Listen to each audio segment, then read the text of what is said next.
Hey folks, welcome back to Bullets and Brass. Today we are doing some back to basics pistol stuff. Grip, grip position, one-handed versus two-handed, and doing two different handguns. I've got my HK and a 1911. It just happens to have a 22 conversion, but for our purposes it's the same thing. And we're going to talk about why it matters. What key things to look for, consider, and what doesn't matter. Because a lot of times people get wrapped up in some details that at the upper end, when you're doing advanced stuff, when you really know your stuff, yes, it matters. I'm not saying that some of the things that the real high level teachers talk about are irrelevant. What I'm saying is for the average shooter, particularly a newer shooter, it's just too many things. It's too many things to worry about, and they don't matter that much because you're not good enough to see the effect. Until you're mastered on all the other stuff, until you absolutely have it down, those little details don't matter. It just doesn't. Things like grip pressure matter far more than, oh, did you get your thumb in just this position, or did you cross the thumbs versus inline your thumbs? I don't care. It doesn't matter. I'm going to wait for my heat. I realize I've figured out that in the audio it's not as bad as it is for me, but for me it's really obnoxiously loud. So ignore the body armor. I'm trialing this. I'm testing it out, seeing what I think about it before I do a review on it. I've got an upcoming review on it, but I just haven't had enough hours wearing it and moving around in it to solidify my opinion. So putting it on, shooting some videos, moving around in it more, we'll see. Soft armor, not hard plates in here, just in case anybody's curious. So, number one, grip position. And we're going to start with one hand. We're going to get one hand in correct position and then move on. All the way up. You'll see people in the movies hold it like this. TV shows, I mean, I've got a short grip on this. It's the compact model, but the reason is they grabbed it with all four fingers under the trigger guard, okay? And they never brought their hand up. They just bring their trigger finger up. Get your hand all the way up, okay? All the way up. You want it pushing upward in the gun, okay? There are guns you have to be careful because the slide will come back and bite you, but that's rare. You want to be as high as possible on that gun. All the way up, fingers wrapped around.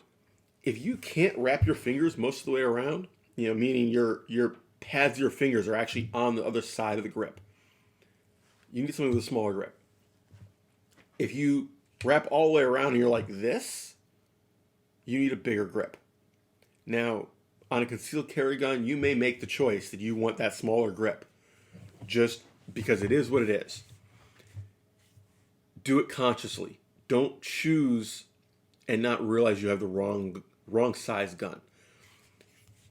If you know you have it and you're consciously making that decision, go for it. Do whatever you need to do.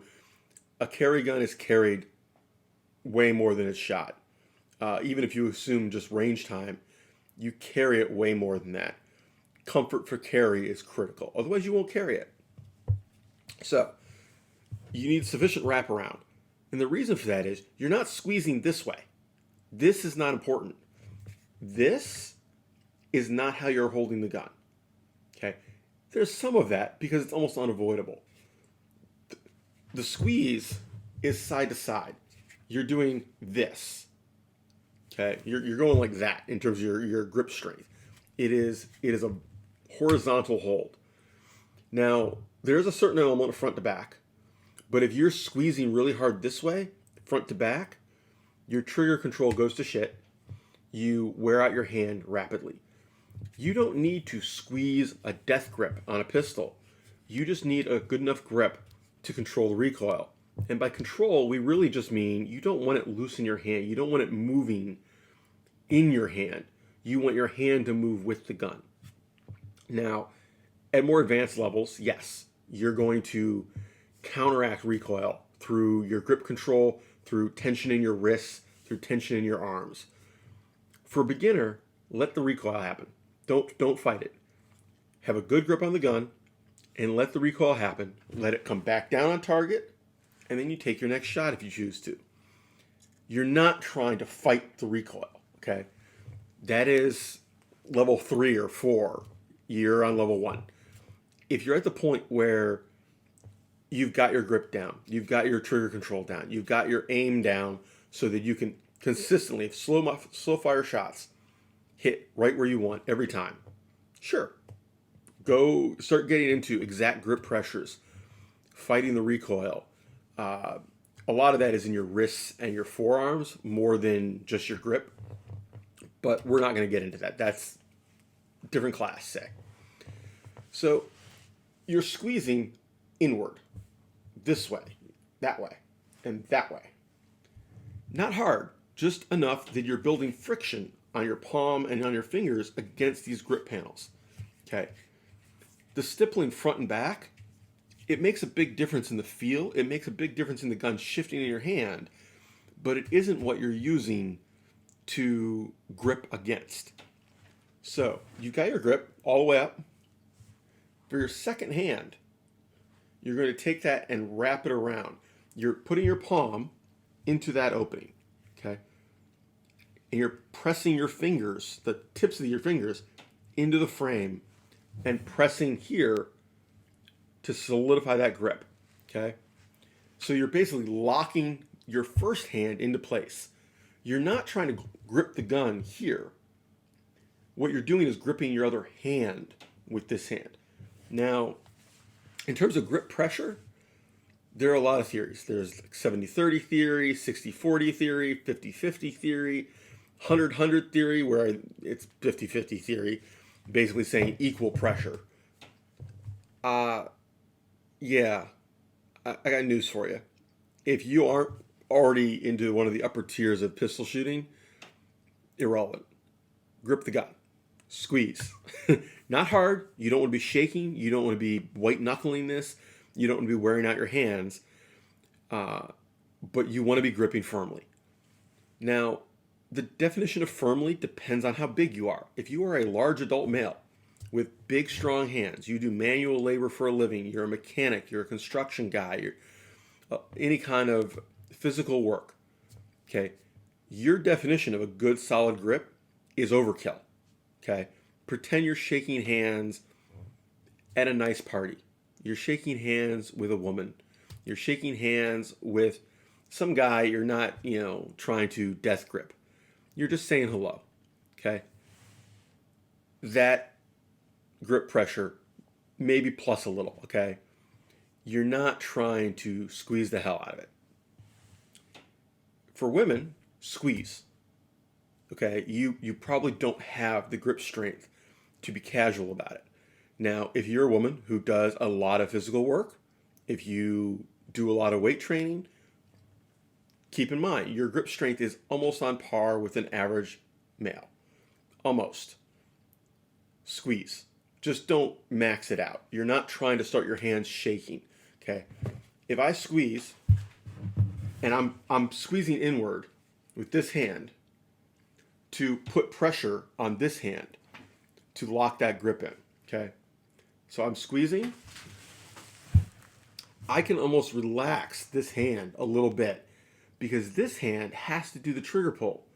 So the less pressure I'm putting on this hand, the less these tendons in here are under tension, the more control I've got. So I'm squeezing with this hand to create the pressure I want. Now, in terms of position, I'm making contact here with my palm, and it's tricky because depending on your grip size, you don't have a lot of room in there. But you're getting your palm in to fill that in. Maximum surface area, okay? Square inches of contact equals control. So I've got contact. Notice my thumbs, okay? If I put my thumb up here, if I cross them, if I try to put them both high, I lose contact inside there. Okay, you see that? Whereas if I bring them forward and I point them down range, I make better contact. This area of your palm, okay, if you can see that, when I move this way, I lose contact here. When I move it this way, I build contact here. So having my thumbs line up like that builds contact with both thumbs. If I bring it up, I lose contact here and I lose contact here. Point them forward. Okay? You're not going to stop the slide if your fingers are touching the slide. Figure it out yourself. Everybody's a little different.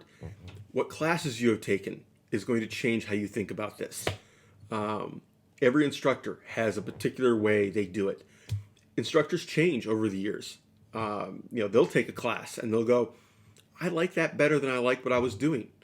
And they'll fine tune it for themselves and they'll work it into their class structure. Trigger control. We're going to go real quick on this because I think that it's its own video. I've done this video. Okay. Triple checking that I'm super clear. I unloaded earlier, cleared it, checked it. But hey, I'm about to pull the trigger. Let's make sure, huh? So I'm going to put my finger on the trigger, and I'm basically, the edge of the first joint is going to be against the side of that trigger, and then I'm going to curl it downward. Different guns, my finger goes in a different spot. That's kind of how it works on my HK. And I'm going to go straight back.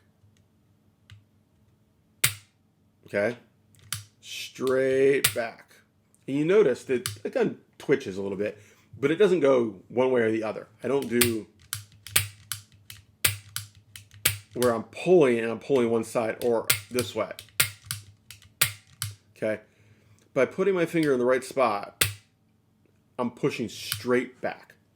I'm not curling and going this way. I'm not going that way. I'm going straight back into my hand.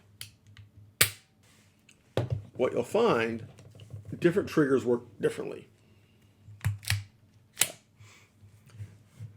This one, I use more of the pad. I don't get my finger as far in, more of the pad, but it's a shorter trigger pull. Okay? My finger doesn't have to move as far, so I don't need to have as much contact.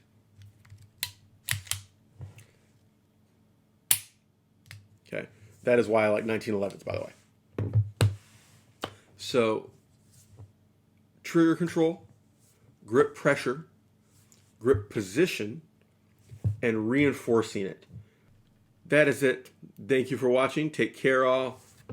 Keep shooting.